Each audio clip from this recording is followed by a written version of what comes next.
made that determination yet.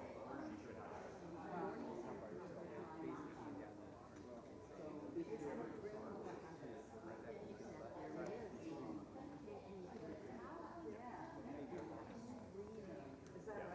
She never could hear well, right? I mean, that's one thing Graham said. I like him, but she can't hear it. Yeah.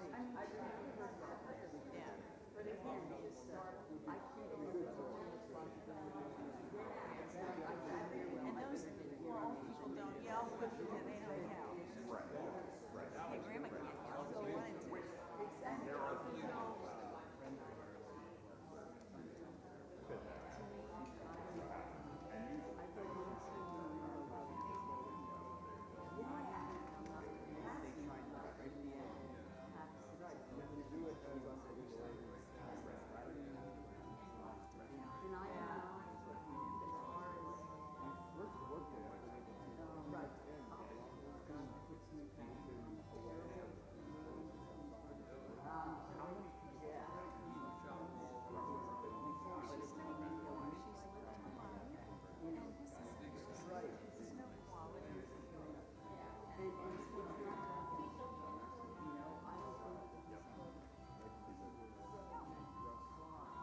I'm not really uncomfortable, I guess, or she could call me or something, right? Pass the time.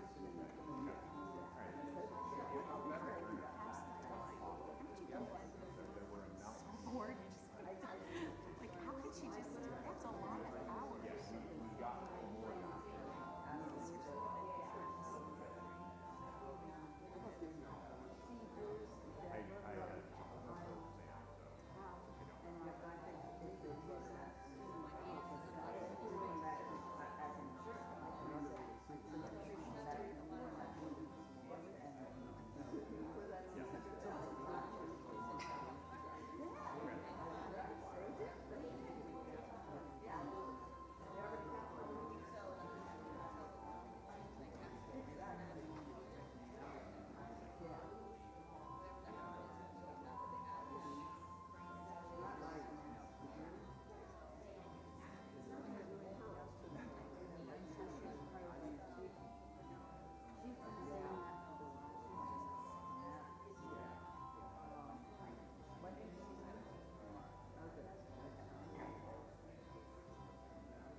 All right. Good morning.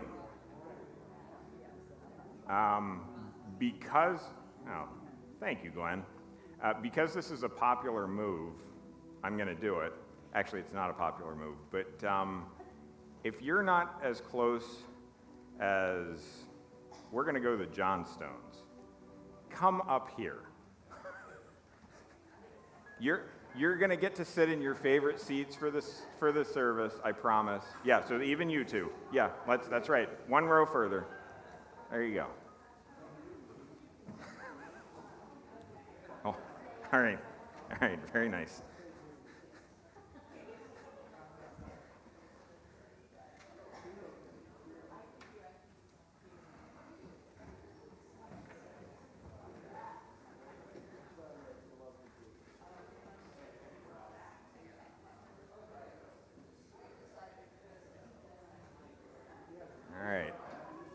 Well, I'm guessing I just lost myself about 14 votes for the pastoral position. Yeah. Yeah. It's, 15, all right, all right. All right, Carolite, I will give you a pass. Yeah.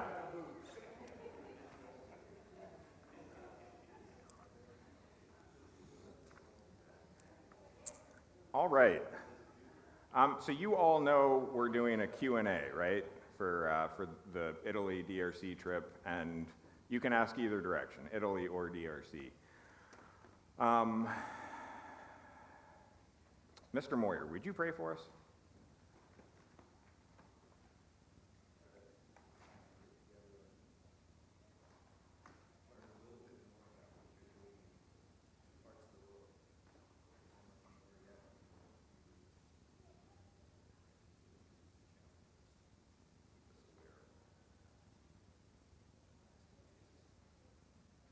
Amen.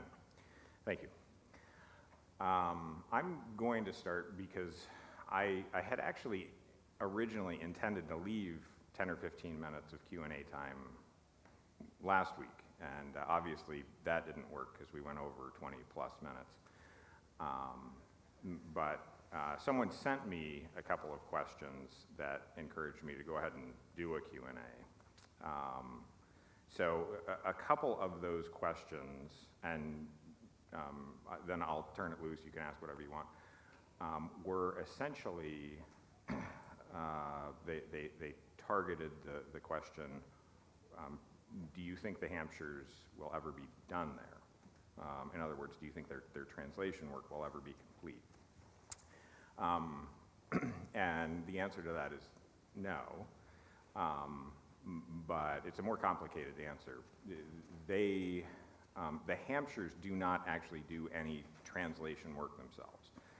About 30 years ago, they went to France to do language work so that they could speak the main language of the country. They were there for a couple years, and then they went to a small village in the southeastern part of the DRC to begin doing translation work with a particular village. And the name of the village and the language escapes me at the moment, but they were there for a couple of years. They came home on furlough, went back for a really short period of time, and then were evacuated because of civil war. And that was the last bit of direct translation work they had with any people groups. At the same time, there were those in SIL or Wycliffe that were observing John and saying, this guy actually belongs in administration. He's got gifts that we can actually use as oversight for the projects that are going on. And so when they were evacuated, that's when they were really transitioned to an administrative role. And so John and Cindy don't actually do any direct translation. They oversee all of the translation that's happening in, they're technically responsible for the eastern half of Congo. To give you an idea, the DRC is about a quarter the size of the intercontinental United States. So there's a lot of space there to cover, and particularly if you can't navigate any of it by car, and most of it you have to fly to, that's sort of a daunting challenge. So really their area of focus at the moment, I would say, is the northeastern quadrant of the DRC. They are working on about 50, the groups that they oversee are working on about 50 different language translations. And John and Cindy will actually be here early June. They'll only be here for a week, but they would be good to actually query on some of this stuff. But my sense is, and actually Tim, you might even have some insight on this, that in terms of translation work, to translate all of the scripture into a different language is about a 30-year process. Is that fair? I mean, it can be longer, it can be a little shorter, right? Can be a little shorter if you're with people with an educated language group, Yeah. university degrees and stuff. But you gotta figure New Testament, 20 years. That's why I didn't follow through and do it. All right. All right. Yeah. So it's a commitment of decades to get even the New Testament, let alone the entire Scriptures. There are roughly, they estimate, about 300 languages, and they actually think it's a good bit more than that. 300 languages in the country of Congo. So there's still a ton of work to be done. All right, any follow-up questions on what I just said, or any other questions? Yeah. Is there similarity between the languages? Is there a universal thing? Or, I mean, are they like separate? You're starting from scratch. Yeah, so there is his name is Douglas. He has been in Congo working with SIL for maybe 35 years. And I was sitting next to him every Thursday. No, that's not right. Every day at 10:15, they have coffee and peanuts.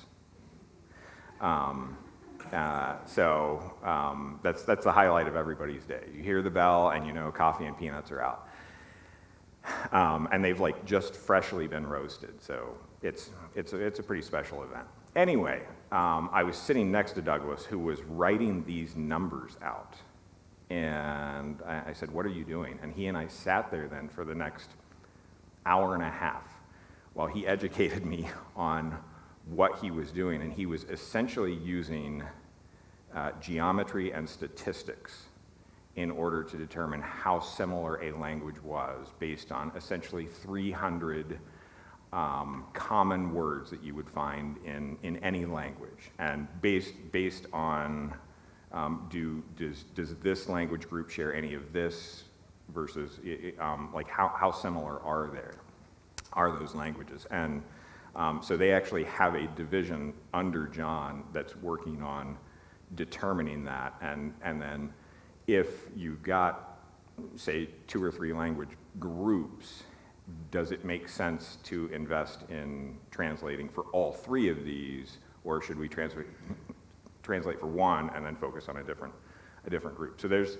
a lot of that research and study going on. There are some that overlap a good bit, and some obviously that are very, very different. Does that answer your question? Okay. All right. Yeah, fine. Sorry, say it again.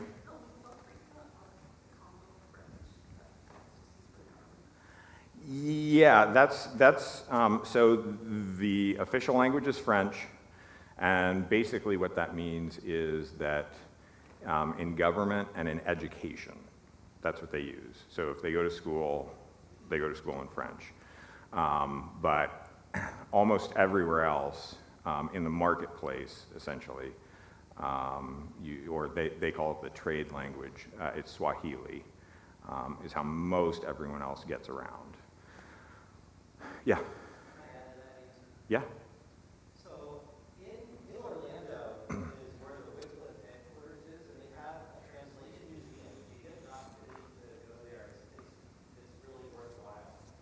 And I really learned something at that museum that I didn't understand before, because I often thought, I don't understand. If everyone speaks French, they can understand the Bible.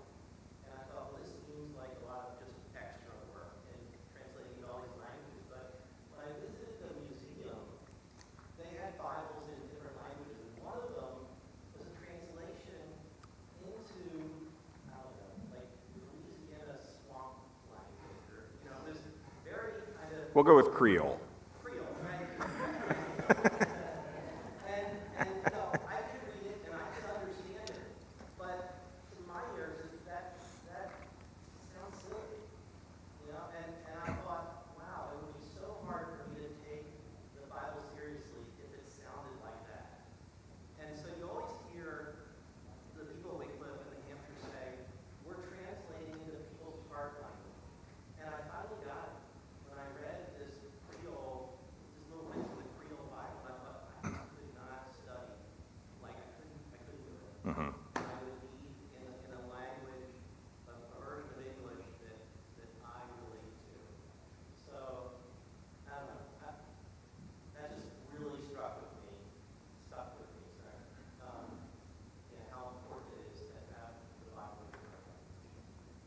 Yeah, and I think there's something to the fact that when a village that has their own separate language, when they receive a copy of the scriptures, there is something communicated to them that God speaks their language. He doesn't just speak the language that was imported, right, from many years before, but he actually speaks theirs. And can understand even their thoughts in their own language, is I think, really valuable. Yeah. All right. What else? Yeah, Dick. Do John and Cindy have to stay within their compound for safety's sake, or do they go outside of that? During the day, they're pretty free to roam. So I would say the furthest we walked was probably a half mile. There were parts of the city that we drove to. We went with a Congolese, and I think they probably would not have felt safe to be where we were without a Congolese. So they definitely would not go outside of the city. In certain directions, they wouldn't go outside of the city, period, on foot or in a car. But they, you know, in any direction, they wouldn't go without a Congolese. Yeah. Yeah, Jack.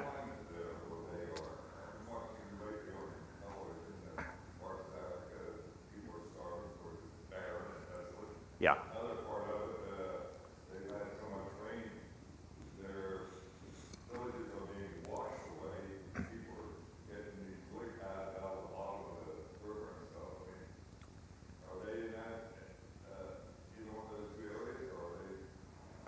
They're not.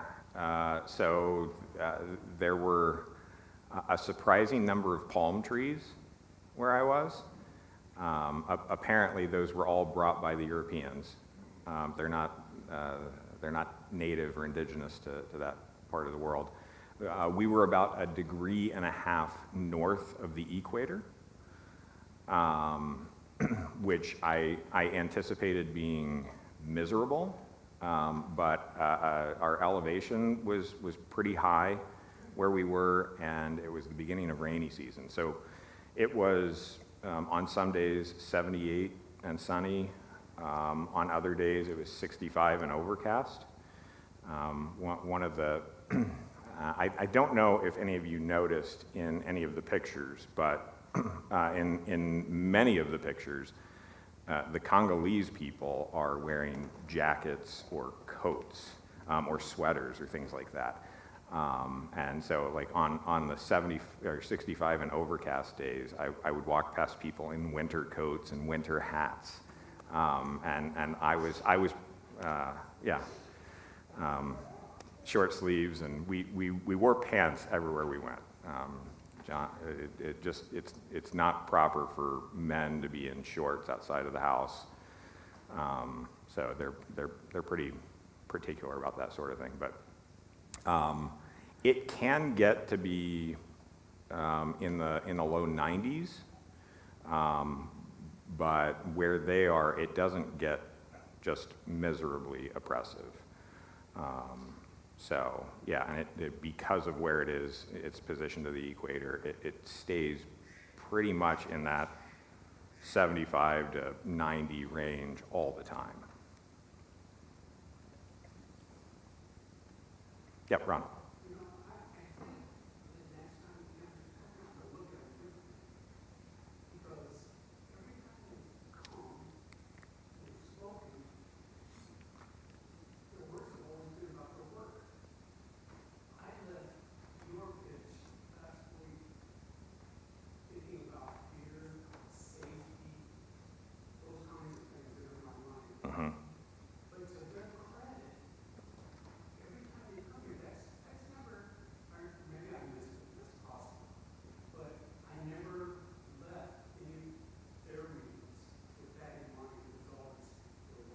Yep.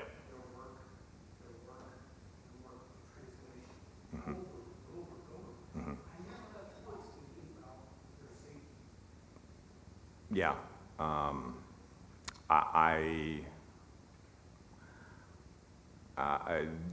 They really didn't, well, so we started weekly prayer meeting when COVID started online, and missionaries started coming to that and kept coming to that. And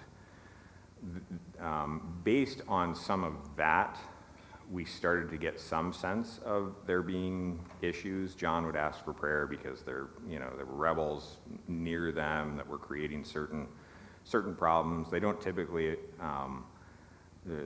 bother Bunya because it's a city of 1 million people, and mob justice is a real thing there. One of the things that just along the lines of mob justice, John said that in your cross-cultural training, the missions agencies will say, if you hit someone with your car, do not stop. Don't stop? Yeah, don't stop. Drive directly to the police station, tell them what happened, and let the police protect you. Because if you stop and that person dies, then the crowd around will kill you.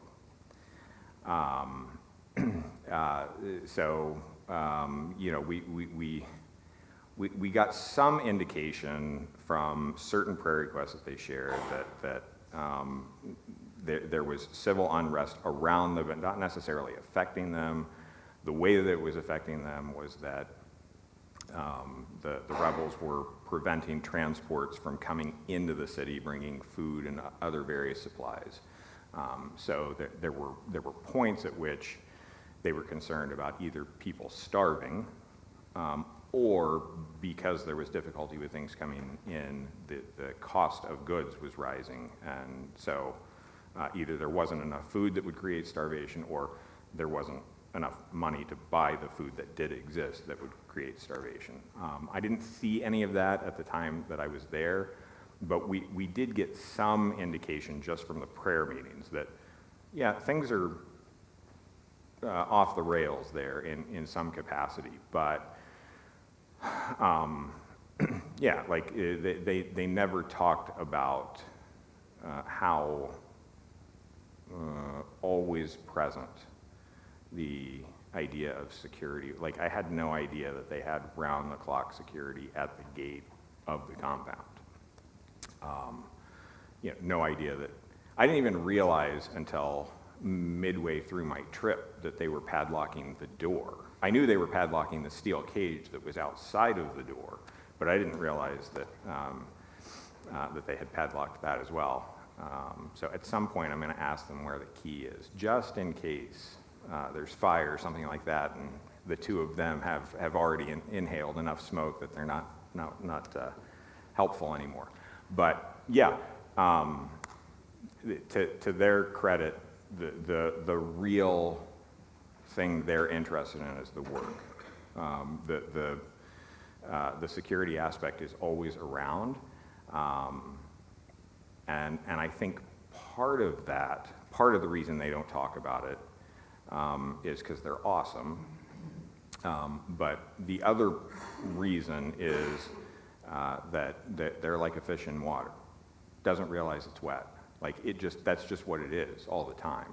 And so they have adjusted to it.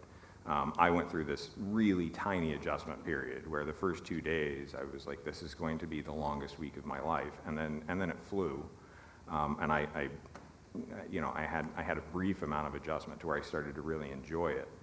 But I was really open with them about some of that transition that I was experiencing, but also saying, if I had to be here, like if this was where I was living from now on, then my mental state would be my mental and emotional state would be very different than it is now, because there's so much adjustment and change, and so like they've gone through all of that, and so it just is life for them, and they kind of can't be bothered by it in order to accomplish what they're doing.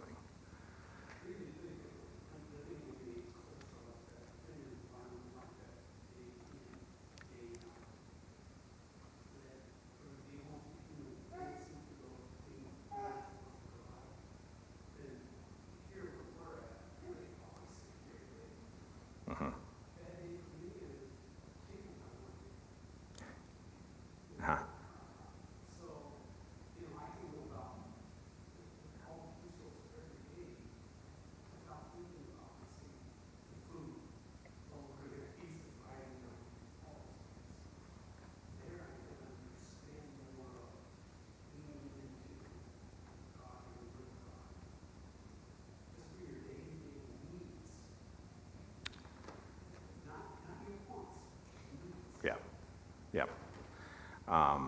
When I got home, I've been WhatsApping with the missionaries quite a bit since I've been back.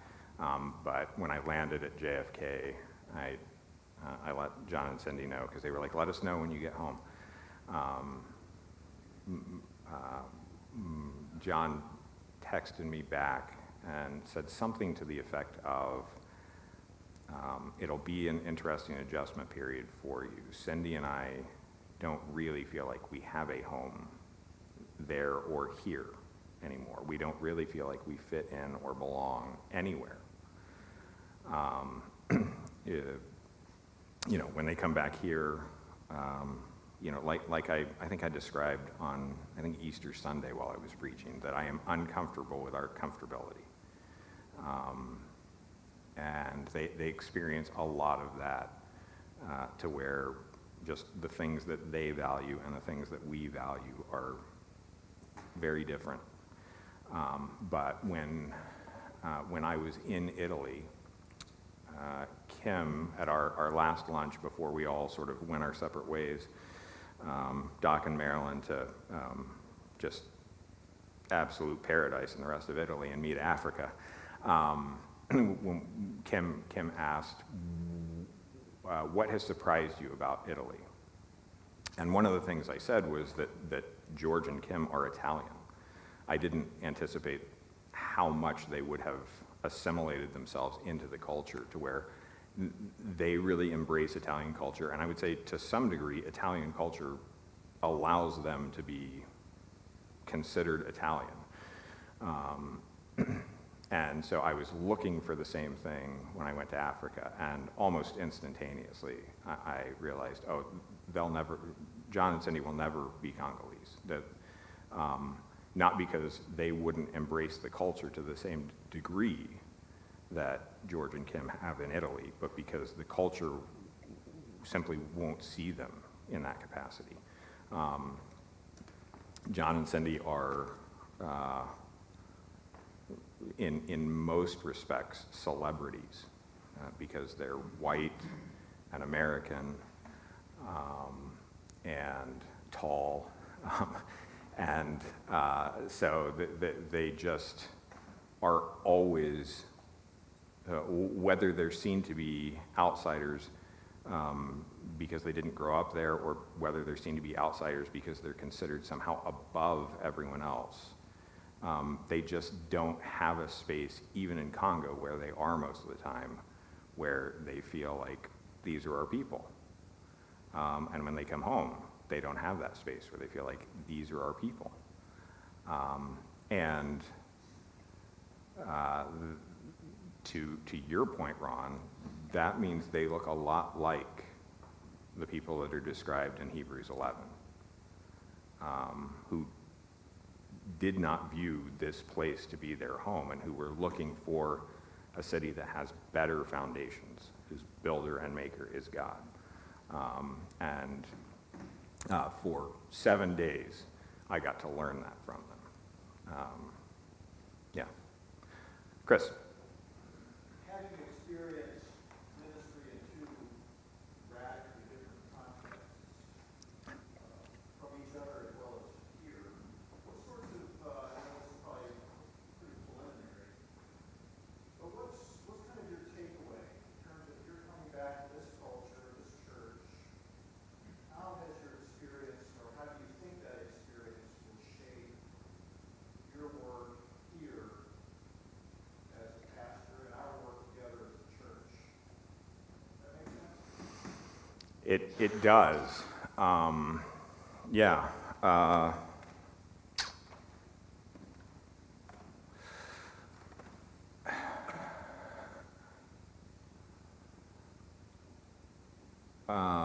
Wait 6 months before you answer that. Well, yeah, I mean, to some degree, I hope God does much more with it than what I can envision.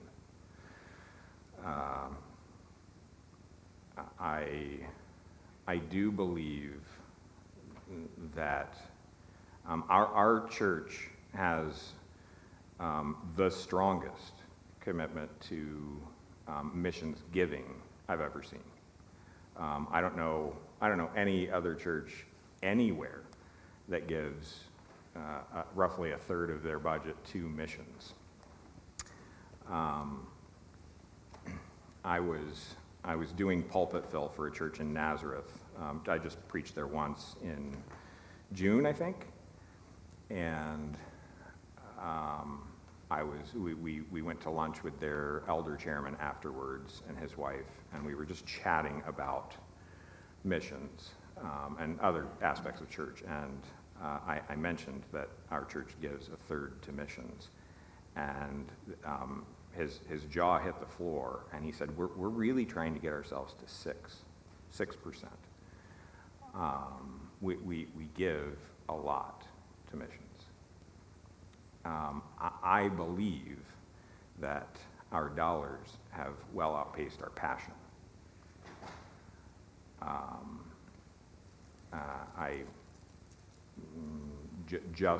Just from the missions pipeline, in terms of people that we are sending, that is at the moment mostly empty, but there are, I would say, other indicators and factors. I think the simple fact that we have said for as long as I've been here, which is not just the 5 years I've been on staff, but the 10 years essentially that I've been a member, I have heard that outreach is our weakest link. Not just global, certainly not global is not what was in view, but local outreach. Whether it's global or local, it's all outreach. I think it's short-sighted of us to say that we're really good at global if we aren't very good at local.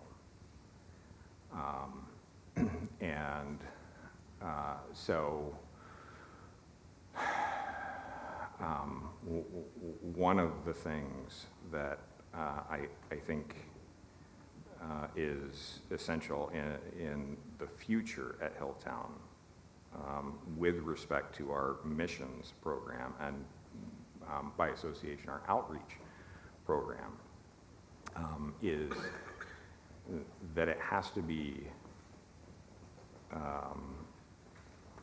we have to be as passionate about it as we are, we have to be as passionate with our hearts as we are with our dollars. And I did not realize before October of this past year that we actually have budget for pastoral visits. Had no idea. When I got there, I was stunned to hear that George and Kim had never had a pastoral visit in the 34 years they've been there. I went to Congo because I knew that that the Hampshires had never had not just a pastoral visit, a visit of any kind to the Congo. When I mentioned to Cindy that I would love to come visit them when she was here a year ago, she almost started crying, which cemented it for me that I was going. One of the reasons that I made such a strong effort to get there was because I recognized our missionaries need a visit for the purpose of care. But when it comes to what that trip is going to do in terms of translating here, if we don't keep going, my assumption is nothing. And I don't necessarily mean keep going to the DRC. We are working to send Rachel and someone else to the Eubanks, and since this is live streamed, I will just leave it at that. In order to actually plan for a youth trip in 2025, is that right? Keith and, who's going with you? to the DR? Okay, Keith and Chris Baker will be in the DR in June, right? But we need to keep going places, and we need to start developing outreach here locally. One of the reasons, many people have asked me, why do you think that you couldn't get your visa? And one of the reasons that I couldn't get my visa to go to the DRC was that it actually was better that I go by myself than that Doc and I go together. Because if Doc and I had gone together, then we would have stayed at a guest house and not had every evening to just sit and visit with John and Cindy, wake up there and have coffee and pumpkin chocolate chip muffins that Cindy had made from scratch. But relationally, it was so much better for them, and I would say it was so much better for me to understand their actual experience there. But I actually think that one of the reasons that I had to struggle and fight and claw to get my visa was so that you guys could see a pastor work really hard to get there. Because one of the things that had to have communicated to you was, this is really important to Greg. And in this season in which I am candidating for position here, I have heard from many people, you know, churches take on the personality of their pastor. That may frighten some of you, right? But they need to see, the congregation needs to see in the leadership. And I would say that our leadership needs to be better in respect to outreach and missions and fervor for it. The congregation needs to see in the leadership, not just once, but over and over again. This is important. This is actually the main thing. This is what we're here for. Otherwise, we might as well just be raptured, if there is one. Yeah, see what I did there? Yeah. Is he premillennial? Oh, it sounds like it. Or, oh, no, that sounds more amillennial. Which direction? I'm premillennial, Jeff. Yeah. Yeah. Yeah. Does that answer your question? Yeah, it was a big question. Yeah. I just know that those kinds of experiences put what you're doing here now in a different kind of perspective. And so, yeah.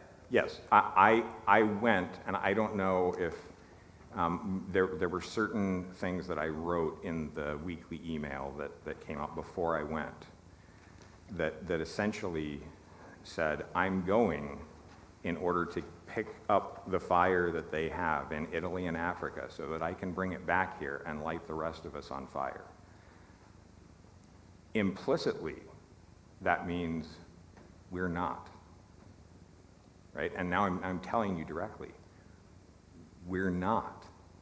We do not have the passion that existed, certainly amongst all of the believers I saw in DRC, and we don't have the passion that existed amongst many of the believers that I saw in Italy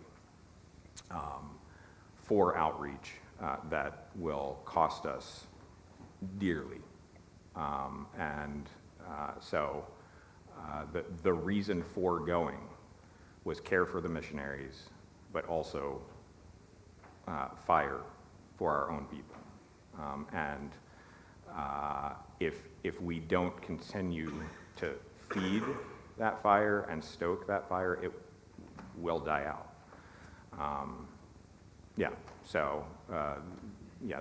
That's one of the reasons. Well, one of the outcroppings of that question, I would say, is what sort of things do we enact just from that trip that gives people a little bit more connection or touch with the missionaries. So there will be some of that in the near future, but I don't necessarily want to talk about that until John and Cindy are here in early June. So we're going to do things that I found that the prayer meetings that we have with our missionaries was a way for us to move Hilltown closer to our missionaries. The reason that I went on the trip was to move Hilltown closer to the missionaries, and also to eventually move the missionaries closer to us, so that we are getting as much, if not more, benefit back from them in order to transform this place the way they're transforming that place. Yeah. What was the feedback on the fire bringing the fire back? Yeah. It was a very similar idea when you arrived at the, I can't remember if it was DRC or Italy, and somebody greeted you and said, welcome, our God is, can you tell that part again? You said, like, they said, our God is bigger than yours or something like that. Was that not you? I don't recall that. Wait, come on, you didn't just share that last week? Do you know what she's talking about? I don't think it happened, I don't think it happened to you, I think someone told you this story, because they got to a place, they said, your God, basically, our God is bigger than your God, but meaning, God is bigger to us. Wait, was that just from our small group we talked about that, and it wasn't on his trip? Great, never mind. I have no idea what either of you are talking about.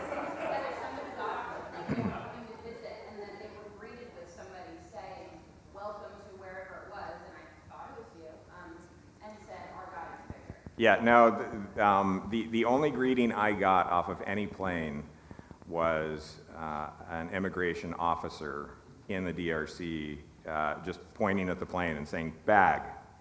And then I had, he had my name, so they knew I was coming, told me to get my bag and follow him. So that's all right. But our God is bigger than any other God. Well, he was meaning, like, the God, like, he actually was meaning the similar idea to we do not have compassion in America. So he was saying, like, Yeah. come get to know God here. Yeah. Because you don't understand. Yeah. Even Well, though the Church of America doesn't understand. and I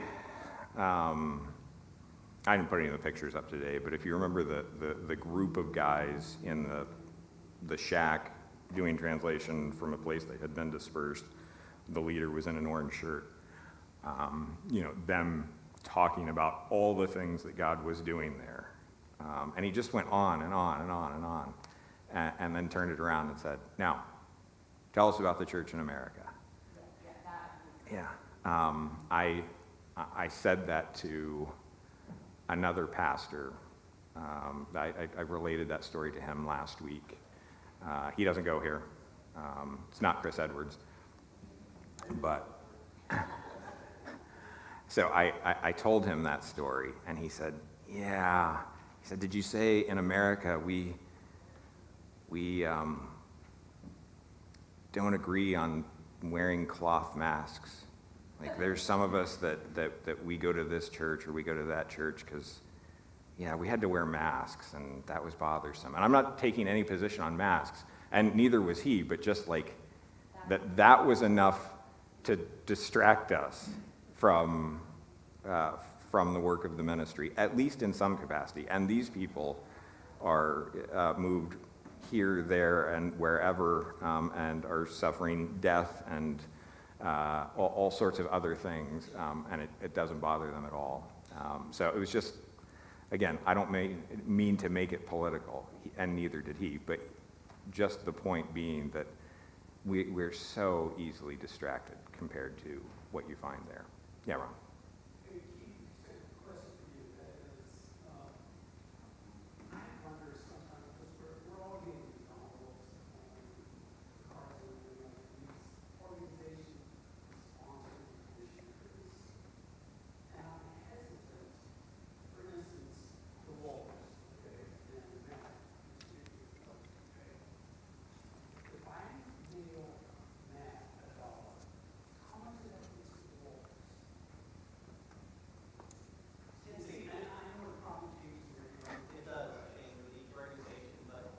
Ron, why are you only sending $1? I mean, come on.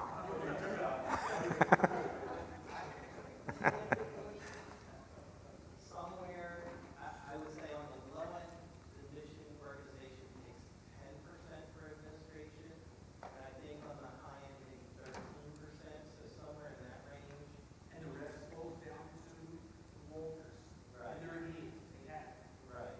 If you're designated to their account, right? Okay. You can also, if you just give to the mission, you know, they may buy an airplane, a paper airplane or. So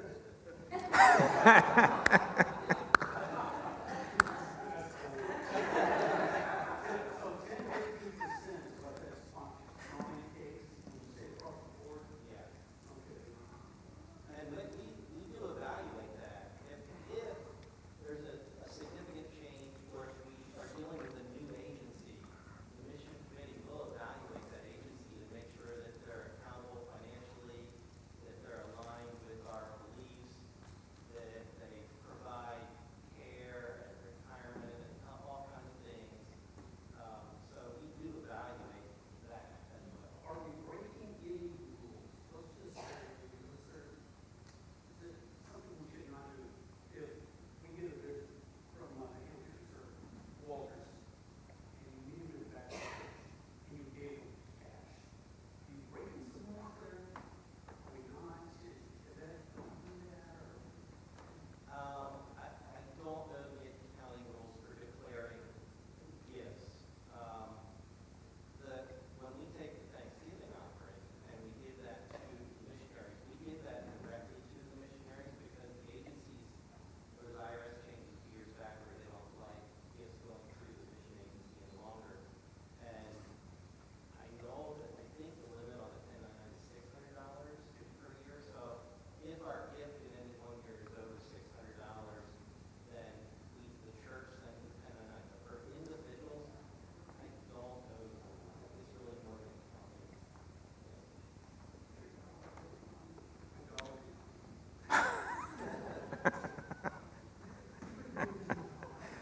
There you go. Yeah. All right. I want to answer that, but I won't.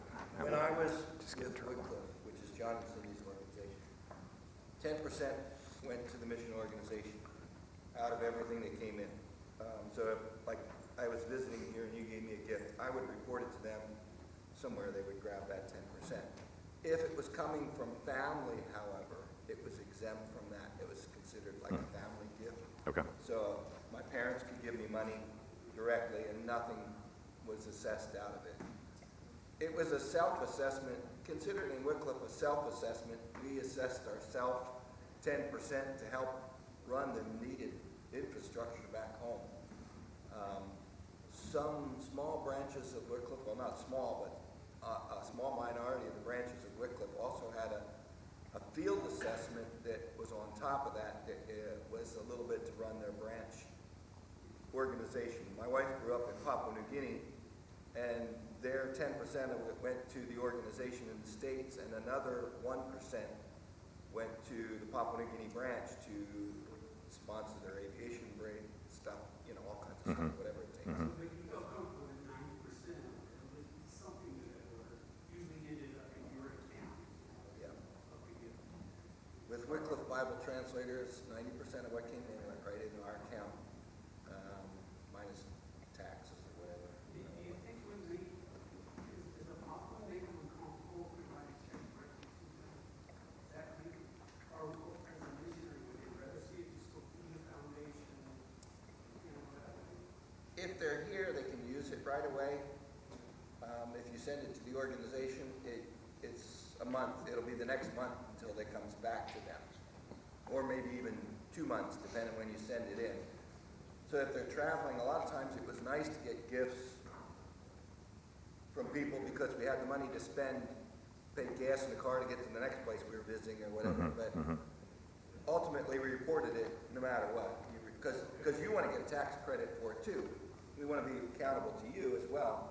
And so we say, hey, this person gave me $700 so that the IRS can give you a credit through Wycliffe for $700.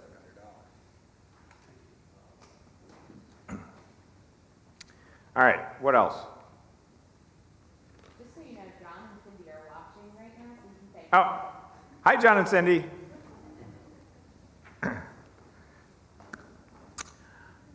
Yeah. For, again, for their housing, are they considering, if they buy that house, or they get a mortgage? They are not considering, would they be able, would they financially be able to? I don't think so. Would they be able to if they had the finances? Probably. Or yes, the answer to that is yes, but they're not considering purchasing the house. Yeah. What are some things that we can do to be less comfortable in Delaware?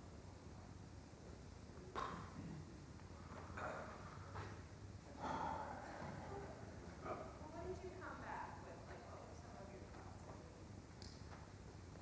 and were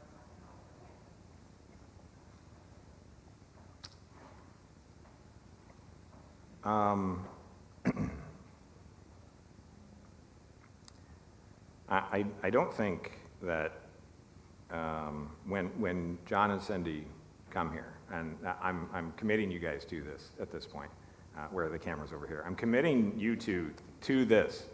When they come here, they're going to take hot showers, and they're going to enjoy them. In fact, one of the things that John said, I remember this. One of the things John said was that when they get back to the States or when they get anywhere with a hot shower, they just linger. Like, they just stand there and enjoy it. And I did the exact same, I'm still doing the same thing. So there are comforts that I don't think would, that they would begrudge us having. And honestly, I don't think the Lord begrudges us having.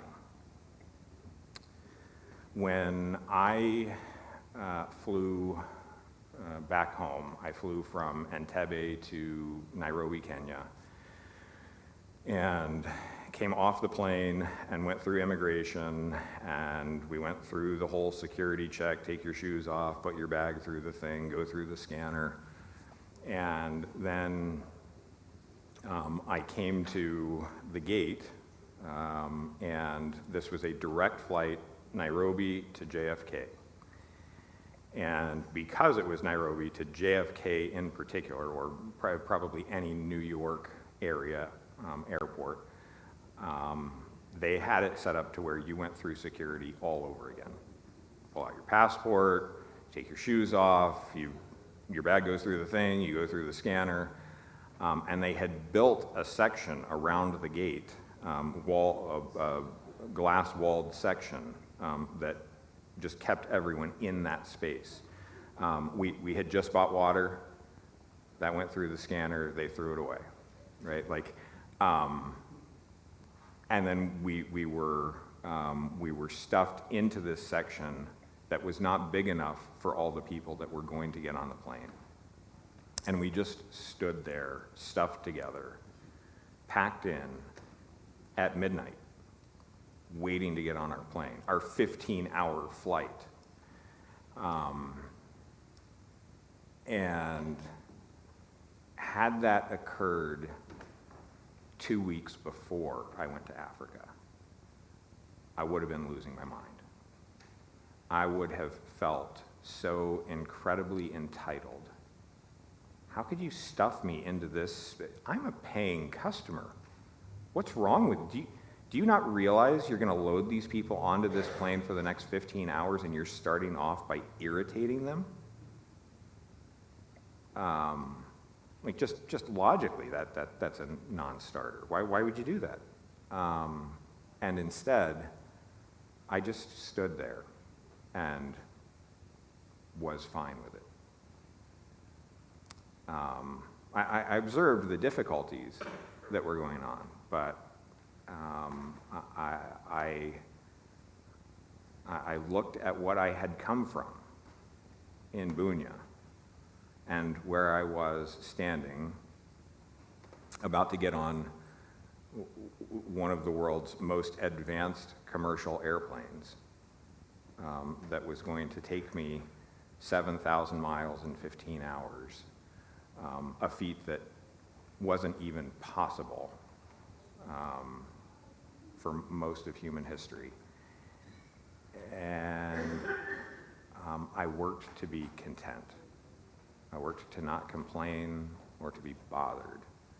And that to me is the most remarkable aspect of being in Bunia and watching John and Cindy or any of the Congolese or any of the Dutch that we were interacting with was they, and I know you guys aren't perfect, they simply accepted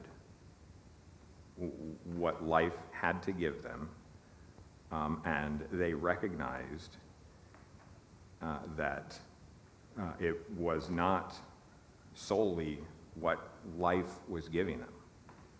It was what the Lord was giving them. And so I don't know how I don't know how we can have a different mindset about that, aside from two things. One, going to a place where they have that mindset, and two, the scriptures. Those are the only things that will change hearts and minds, and the scriptures being actually the primary one. But there are believers in other parts of the world that are doing things differently and better than we are, and we can learn from them. Yeah. I think that's the only way. You can read biographies and stories of missionaries. Yep. And there's a book called The Calvary Road, which is a very good book, because it's a concern about rights. That's what he heard. Yeah. And you read the scriptures, it's nothing about our rights. And the Calvary, it's just a small book, but it's pretty powerful. Yeah. Yes. Read the biographies, you get just simple, like George Mueller. I wholeheartedly agree with that. Yeah. In the Shadow of the Almighty is a book that Elizabeth Elliot wrote that was half autobiography written by Jim Elliot. She just took journal writings of his and compiled it all together. I read that book as a senior in high school, and I have never been the same. Yeah, there are, that's well said. There are some, yeah.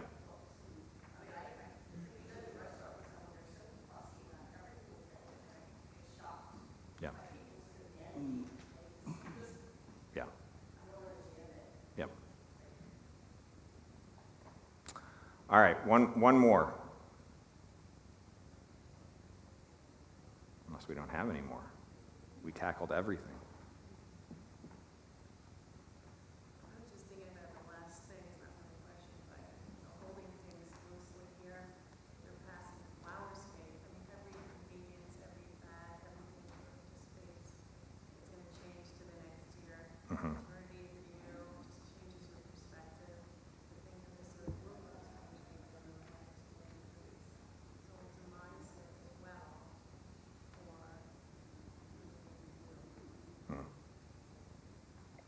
Yep.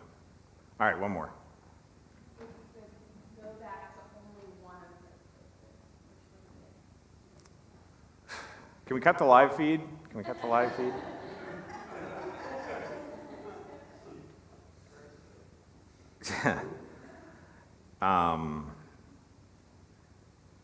I would go back to the DRC.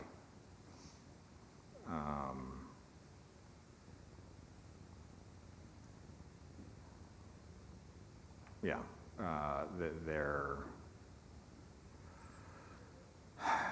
I love both of our missionary couples in the respective locations just as much as the other. But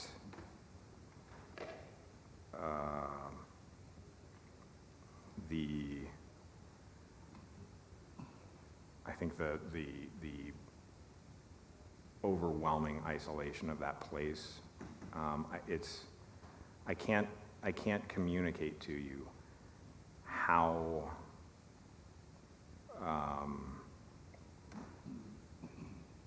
much it impressed upon them to have anyone come visit.